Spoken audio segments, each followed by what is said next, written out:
Right now, 76% of homes for sale are officially out of reach for middle-class families. According to Pew Research, that's more than 3 out of every 4 listings locked behind prices you simply can't touch. And every year you wait, bidding wars and rising prices could add tens of thousands more to the sticker. You might be hoping for the market to crash and finally break the cycle. But what if I told you crashes aren't just rare? They're being engineered out of existence. It's not that homes are magically too expensive, and it's not just bad luck. The housing market is being locked away from people like you on purpose. In this video, I'll show you why waiting could keep you trapped for years, who's pulling the levers behind the scenes, and the real steps you can use to break through the system, even if the deck looks totally stacked. Let's dive in. Let's make this personal for a moment. Imagine Lisa, a 33-year-old nurse in Sacramento, started saving for her first home back in 2017. She was paying $2,000 a month in rent and managed to save up $40,000 over 5 years, preparing for that big move. But as she saved, the median home price in her area shot up from $310,000 to nearly $490,000 by 2022. That's a $180,000 leap based on hard data from the California Association of Realtors. What does that mean? Even with a stable job and iron-willed savings discipline, Lisa watched her goal get further away with every year she waited. Here's where it gets even more frustrating. After she toured more than 35 homes and made 7 offers, Lisa kept getting outbid, not by other families, but by cash investors swooping in. The American dream wasn't being priced just out of reach. It was being moved behind a barrier, one she could feel but couldn't see.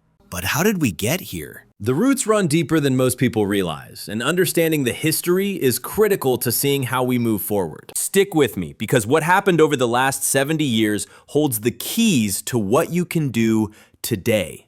Back in the 1950s, housing in America seemed simple. Homes were abundant, affordable, and local. Families could buy homes on modest incomes, communities grew naturally, and home ownership was the norm, not some financial cage fight. Consider this. In 1950, the median U.S. home cost just $7,354, about twice the median family income according to HUD. And 48% of mortgages required less than 20% of household income to service Consumer Financial Protection Bureau, making them truly affordable by today's standards. But in the 1970s, things started to shift. Supply slowed, demand exploded, and restrictive zoning laws locked entire neighborhoods into a time capsule, limiting density, halting growth, and artificially choking off inventory. According to Brookings, in 1970, a median home cost $17,000. By 1980, it broke $47,000, nearly tripling in a single decade. Meanwhile, wages struggled to keep up, and land didn't become scarce by geography, but by law. Urban economist Jenny Schuetz put it bluntly: restrictive zoning in American cities has contributed more to rising home prices than construction cost increases over the last 5 decades. Here's the killer stat. From the early 1970s to 2020, average home prices grew 5 times faster than median incomes, according to Pew Research. That's not a math error. It's policy in motion. Comment your city and how much home prices have jumped since you started looking. Let's put the numbers out there.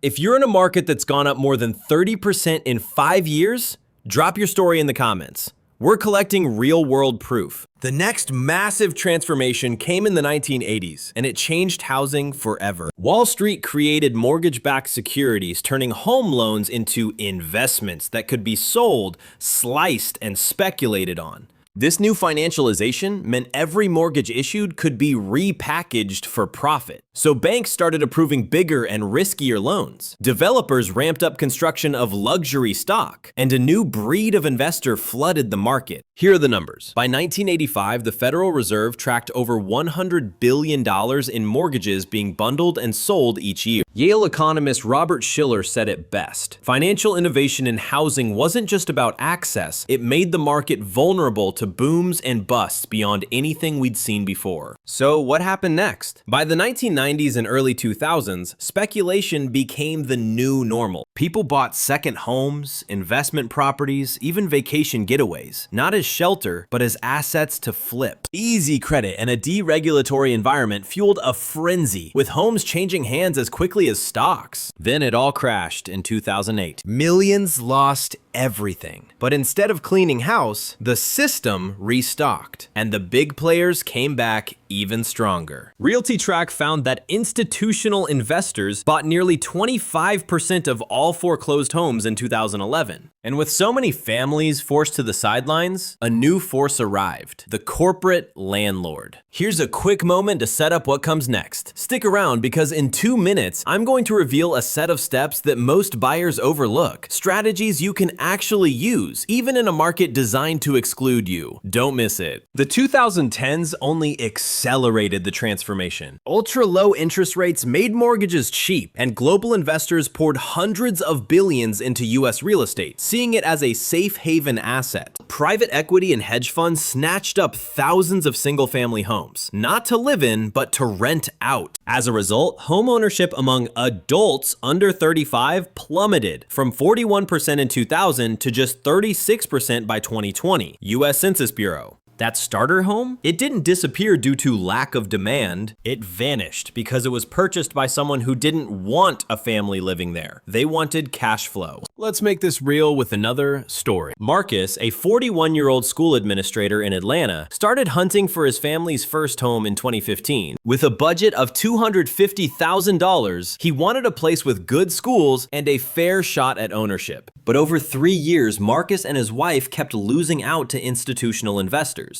Scores of all-cash offers, sometimes $30,000 above list, no contingencies. Redfin data makes it clear. In 2018, nearly 1 in 5 homes sold in Atlanta went to these investment companies, not to families like Marcus's. Meanwhile, Marcus's rent soared from $1,600 to $2,350, a 47% jump in 5 years, pricing him out further. The last straw? The house his family rented was bought by a holding company, and their new lease doubled his deposit and stripped away lease renewal options. The invisible hand of the market and the institutions behind it became all too tangible. If you've ever lost out on a home to a higher bidder or investor, comment "locked out" so I know I'm not alone. And let's compare notes. Your story could help someone realize this isn't just bad luck, it's a pattern. Fast forward to the 2020s, the ultimate seismic shift. Mortgage rates plummeted, demand exploded, supply collapsed. Remote and flexible work sent city populations scattering. Stimulus cash added fuel to the fire. Home prices soared at an unprecedented rate. In 2021 alone, CoreLogic tracked a 20% year-over-year surge, the fastest in US history. Then, as inflation hit and interest rates skyrocketed, you'd expect a crash. But instead, the market simply froze. Millions of homeowners, secure in their ultra-low mortgage rates, flat out refused to sell.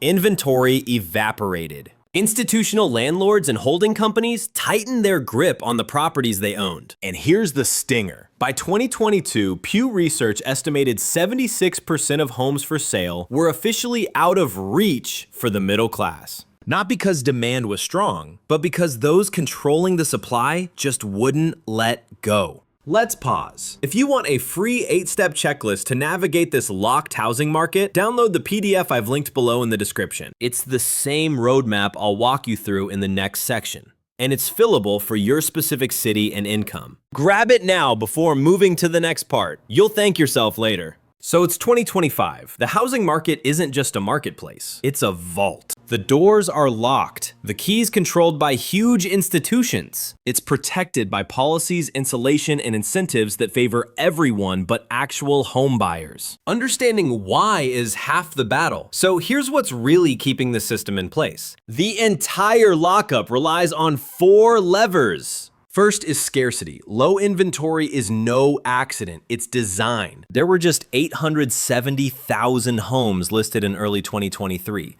less than half the level seen just a decade before National Association of Realtors. Second is leverage. Investors can borrow at scale and bid up prices, making the entry point unreachable for individuals. Third is consolidation. Corporate owners don't flip. They buy, hold, and rent, squeezing even more supply out. And fourth is the rate trap. Homeowners who locked in 3% mortgages are staying put, taking inventory off the table. Companies like Blackstone and their affiliates now own more than 350,000 single-family homes nationwide, per the Financial Times 2022. These forces together create what I call the perfect lock. No crash, no real correction, just a market frozen at the top, with prices supported regardless of underlying demand. But that's only the tip of the iceberg. Zoning laws make building new homes harder than ever, especially affordable ones. Financial rules ensure banks earn more through refinancing than helping people buy. Harvard's Joint Center for Housing Studies found that from 2010 to 2022, the share of homes purchased by investors doubled, with the entry-level segment getting hit hardest. Freddie Mac now estimates a national housing shortage of almost 4 million homes, meaning prices will stay high even if demand softens. The price never falls because the supply never rises. Think it can't get worse? The reality is, families who once dreamed of owning are facing a permanent future as renters, and the forces designed it that way. But if you're still with me, I promise the rest of this video is about how to fight back, not just what's broken. Here's the real twist. The market isn't refusing to crash because it's healthy. It's refusing to crash because crashes would hurt those in control. Banks, developers, funds, landlords, not families. So instead, everything gets frozen in place. Buyers get locked out, renters get squeezed, and owners at the top preserve their gains. Look at what's happening all around us right now. Asset giants like BlackRock keep expanding their rental empire. Hedge funds buy up entire blocks. Tech platforms push rent optimization software that edges every price up. Local governments block affordable housing to protect tax bases. The Federal Reserve holds rates high, so no one moves. Global capital treats U.S. homes like long-term vaults for cash. Nobody's outside the system. You're living inside its shadow. You might be asking, what can you actually do? First, remember, this is not personalized advice or a promise of outcomes. Every city, market, and situation is different, and while I cite the latest numbers as of 2023, your local results will vary. There's always risk in buying real estate. Never risk money you can't afford to lose, and past performance never guarantees future results. Still, waiting for a correction may cost you time and opportunity you'll never get back. Instead, let's use the system's own rules against it. Here's the actionable framework, 8 steps you can actually take. And remember, you can download all these in a checklist from the description below. Step 1. Target overlooked markets. If your metro's locked up, scout secondary cities, emerging suburbs, or job growth corridors the big investors aren't targeting yet. Step 2. Buy the entry point. Forget perfection. A condo, duplex, or modest starter home opens the door. Don't let the dream home ideal block real ownership. Step 3. Co-buying. Leverage trusted networks, siblings, friends, family to pool down payments and break in where you couldn't solo. Step 4. Leverage local incentives. Grants, assistance programs, or down payment matches are available in nearly every city, but you'll rarely see them advertised. Search local government and state websites for what's offered to first-time buyers. Step 5. House hacking. Rent a room, a basement, or a unit in a multifamily. Let rental income lower your housing costs so you can build equity faster. Step 6. Track distressed sellers. The best opportunities aren't on the front page. They're often with owners who need to sell due to life events, divorce, estate, relocation. Set up alerts for these listings. Step 7. Can't buy yet?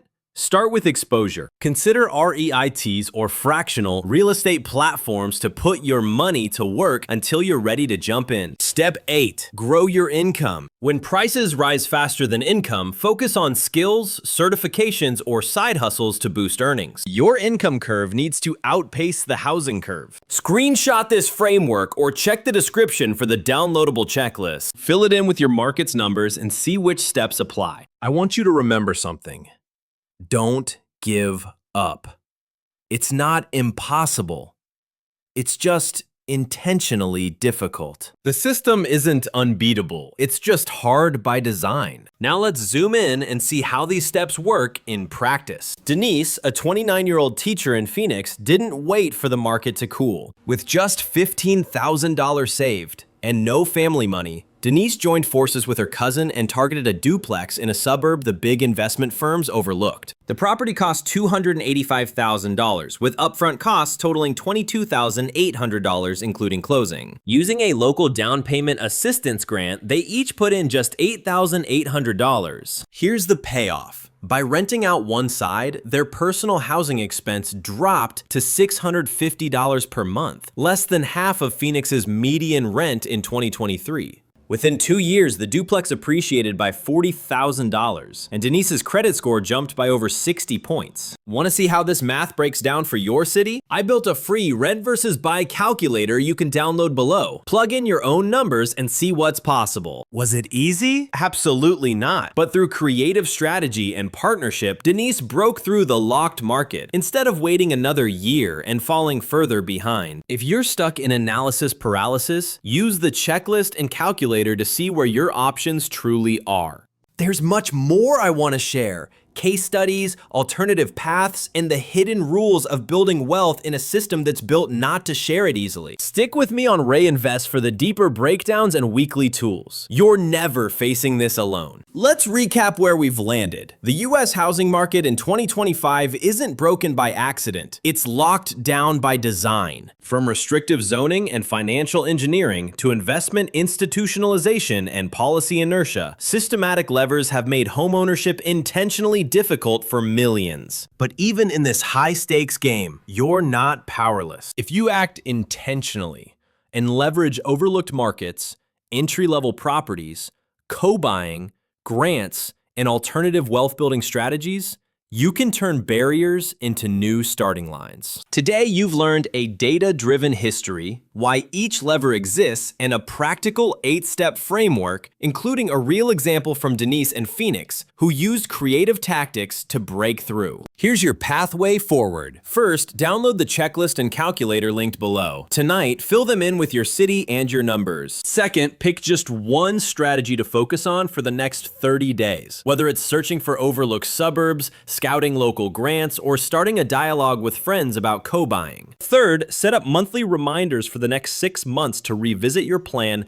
update your research, and adjust as your market and income change. Use the tools provided to benchmark your progress and keep taking one step at a time. Change isn't instant, but by building knowledge, community, and creative strategies, you might see your first real breakthrough within a year, even if the system tries to lock you out. If you found these strategies useful, subscribe to Ray Invests for more weekly breakdowns on the hidden rules of wealth. Next week, I'm covering why so many financial experts hide the real facts about institutional ownership and what they don't want you to know. Comment below, what's the hardest part about your local housing market? Drop your question for a chance to be featured or answered directly in my next video. And don't forget to check the description for your free roadmap and calculator. They're yours, totally free. One last reminder. Everything I share is for education. Every market is different and always changing, so do your own research and consult a qualified professional before making big financial decisions. Thanks for being here with me. This is Ray, and I've got your back.